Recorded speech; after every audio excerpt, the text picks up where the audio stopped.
me tell you something you already know. The world ain't all sunshine and rainbows.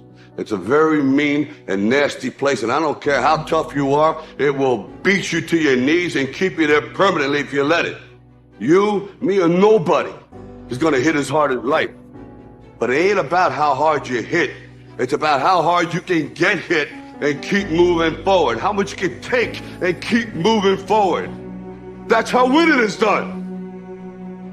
Don't allow your emotions to control you. We are emotional, but you want to begin to discipline your emotion.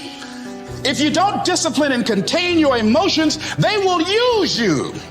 Whatever experience you're having right now, it has not come to stay. It has come to pass.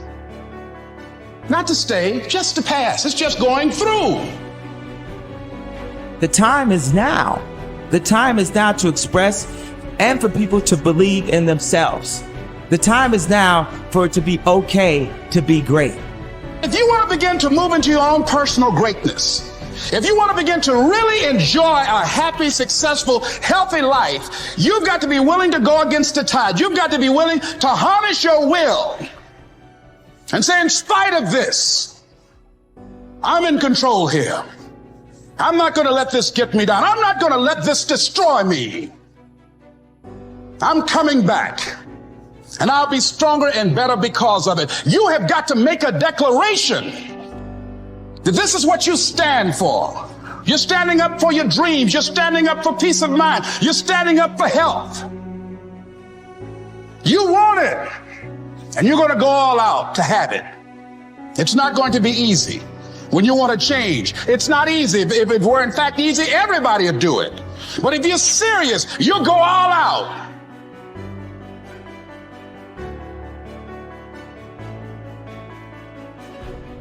But like I always say, life is 10% what happens to you, it's 90% what you do about it. The first step is getting completely and brutally honest enough to say, I am tired of myself. When you say I'm sick and tired of being sick and tired, that's the facilitator of change. That's when you're ready to say these words, no more excuses. No more excuses. I believe that self-discipline is the definition of self-love. That when you say that you love yourself, that means that you have behavior towards yourself that is loving. It's like you say to yourself, hey man, look, I know you want to eat that pizza and it'll be really good, but I love you too much to let you eat that. And I think the word discipline has kind of gotten a bad name. We think about it in terms of punishment. I'm not talking about discipline in that way. I'm talking about discipline in the sense that you forego immediate pleasure for the exchange of long-term self-respect. If you find your passion, you're going to have this tremendous energy. It's sustainable energy. But momentum requires you always do the next thing to keep the momentum going. And the reason you get yourself in a passionate place is so that you change your life. And the only thing that changes your life is making a decision. So while you're in this passionate state, that's where you make decisions. A decision is the first step. Decision is like a war. I got to do this or that. All right, I'm going to make myself do this. But commitment is when you now, after you've decided, you commit to do this for the long term. Whether it's hard or easy, doesn't matter. You're doing this. It takes it from this moment and it carries it into the future even when things are difficult. The only way that commitment and the energy and the momentum continues is if you take immediate, massive action is the cure-all. If you're having a difficult time with something, your relationship isn't where you want it to be, your finances are not where you want to be, your body's not where you want to be, your business is not where you want to be, you need to take massive action. And if that doesn't work, try something else. If that doesn't work, try something else. Keep going with massive action and you will find the way because it will give you momentum.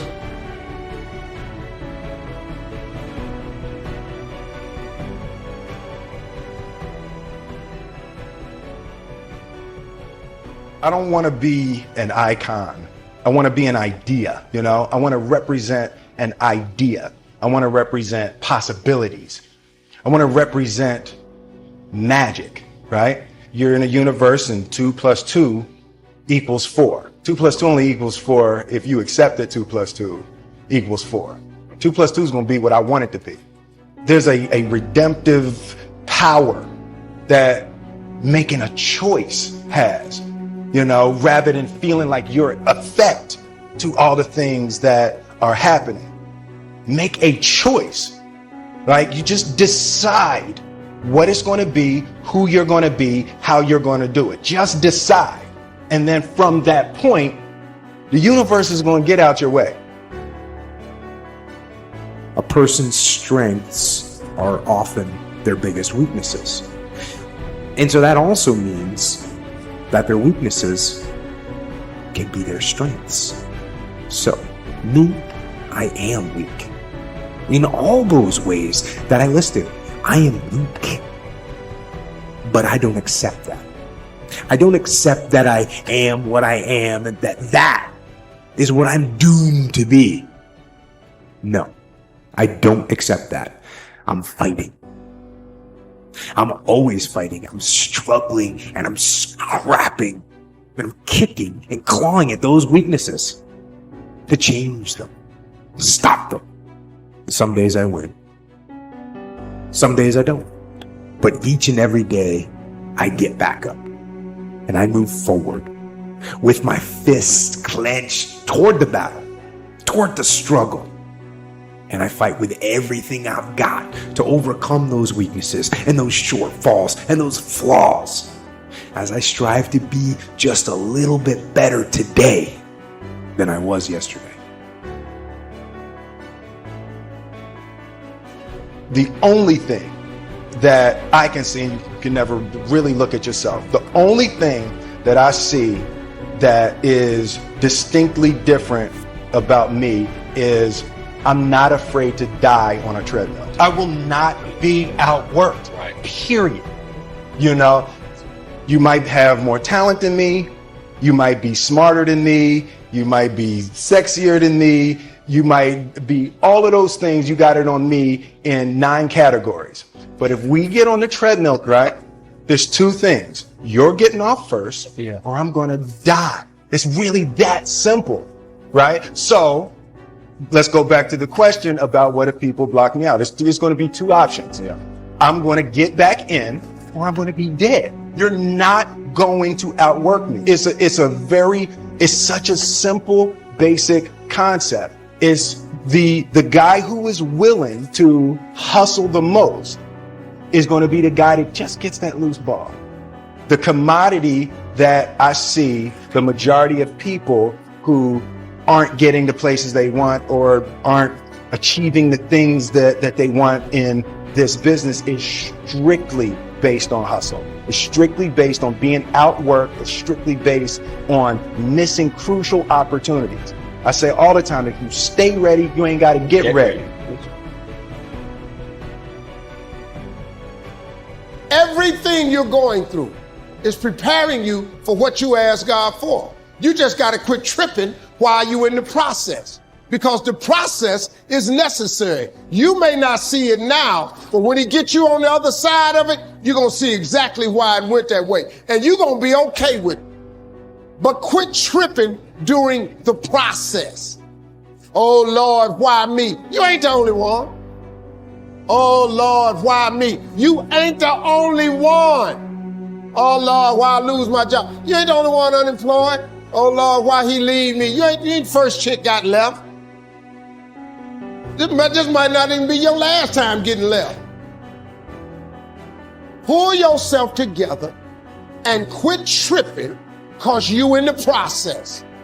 God is processing you. He ain't through with you.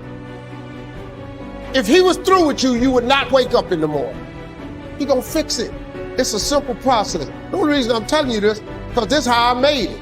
I just do me. I'm just being me. I stay uniquely who I am, because you are okay just the way you are, because God made you uniquely who you are. He wanted you to be just like you are.